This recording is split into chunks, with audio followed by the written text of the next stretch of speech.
Hello friends, this is Mohammed Shakil here from How Engineers Do It, and welcome to the series Practice with Me Sessions, SolidWorks Beginners. Few things before we get started. If you're not in the first video of the series, you would probably miss something useful. Practice with Me sessions are designed in a way to explain tool to the beginners by actually working on the simple projects.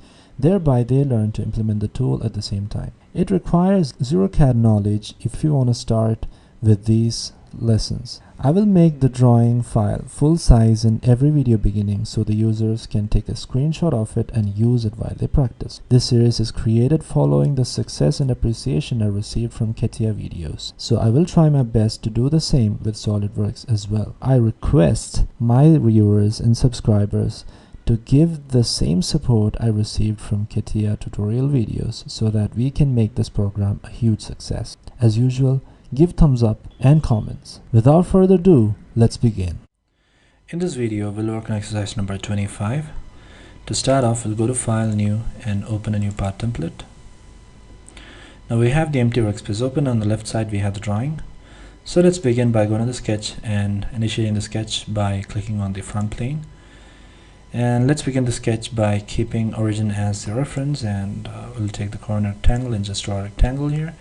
Go for the smart dimension and dimension it by like 125 by, the total will be 75. Alright, now what we'll do is we'll just exit the sketch here. I'll go for surfaces, extrude surface in the reverse direction. Alright, and this thickness is 15. Alright, now what we'll do is we'll just give a fill for this. So say let's take the sketch and go for fill surface and fill that surface there. Alright, now select that face. Okay, we'll just do another sketch on the front plane. This time we'll do the sketch, so let's just go ahead and draw a concentric circle, and I'll just do a smart dimension for that by 50 by 25. Right, I'll just draw the circle upwards, and the dimension from the bottom to the center of the circle is 40, so I'll just do 40 here, and from the center of the circle to this edge here will be a half, so that'll be 75 by 2, 37.5. Alright, now it's in the center. Exit the sketch and go for surfaces, extrude surface. Extrude the surface upwards, and this distance will be 35 here. That's 35. Tick mark. Alright, that's good. Now take that sketch, go for trim, and just select remove selection, and just oops, that's not good. That's definitely not good. Okay, so what we'll do is we'll just select the surface, go for trim, and select this as a surface to be removed. Click on tick mark. Now we have that surface being removed, and we'll select this surface here and go for fill surface and fill that surface there. Alright, now we'll select this surface and then we'll go for trim and select the surface and remove it. Now we have a continuous surface here. You can see that here. Alright, that's good. Now what we can do next is take this surface, go for sketch. Oops, okay, Control 8. Yeah, now we're gonna draw this, right? So what we'll do is just draw a line here and draw a circle, Alright, now draw another line. Take this circle and this line here and go for tangent. Tick mark. Now take this line and this circle here and go for tangent.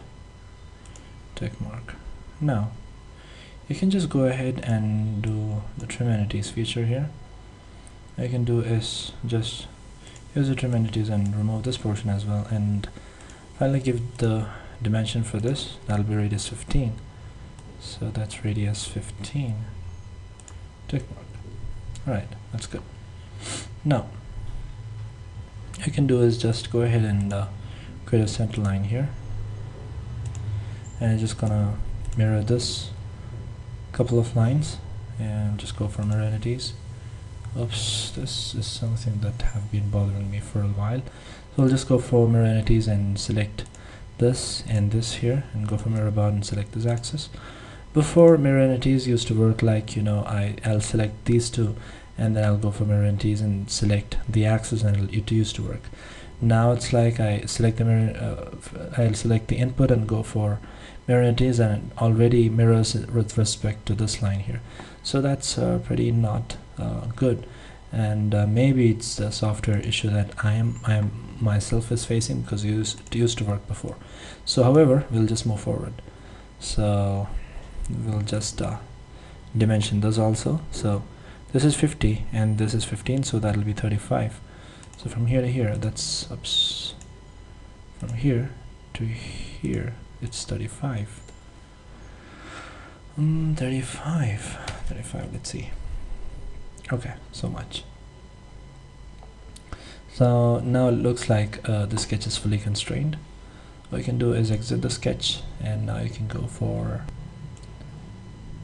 an extrude. So that'll be an extrude downwards, and this will be 15. Tick mark. Alright, that's good. Now what you can do is select fill surface and just select this sketch, this line here, and then go for a tick mark, and that surface is filled. That's good. And now select the surface, go for sketch. I can simply create a circle and just select this and this, go for concentric, and I can go for the radius or the diameter, that's 15, and tick mark. That's good. Now I can just again create an axis here. Let me just try that again over here, selecting the sketch first, going for mirror entities and selecting mirror about and taking the axis. So in this case it works. So alright, so now I'm assuming that whenever you select the input and then go for the tool, if that input is having a kind of a line, then they'll take that line as default for the axis with respect to which you have to mirror. Anyways, we'll just move forward, exit the sketch. Now you can go for surfaces, extrude, and that'll be extruding downwards with the length of 15 here, so tick mark. Okay, I should have done it in the opposite direction, so however, I have an option to edit it always. Now we have that done as well. So moving forward, we'll select this surface, and then we can go for trim, and we'll select, oops, it doesn't work. So anyways, we'll have to do it one by one. So trim surface, and we'll just select this as a surface to be removed, tick mark, again select this surface and go for trim surface and select this surface as the surface to be removed, and tick mark. I should definitely say that a lot of things, a lot of features that SolidWorks is having, it needs a lot of update, is my personal opinion, after using CAPAs for a while. And after using SolidWorks, I feel that there is a lot of improvement that have to be done. I don't know how SolidWorks, the new SolidWorks, maybe they have already fixed those issues. Anyways, we'll just move forward. That'll be this line, and this line, and this line to close this loop here and create a surface there. Now we have a complete surface. Now what we can do is select the surface, go for offset, and reverse direction, give 15 here, and tick mark.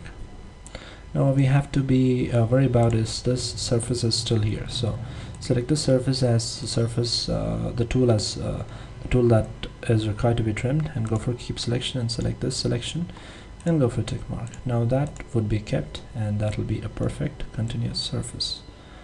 So that's all about this particular video. I hope you enjoyed. If you have any doubts, you can comment below the video. Thank you and stay tuned.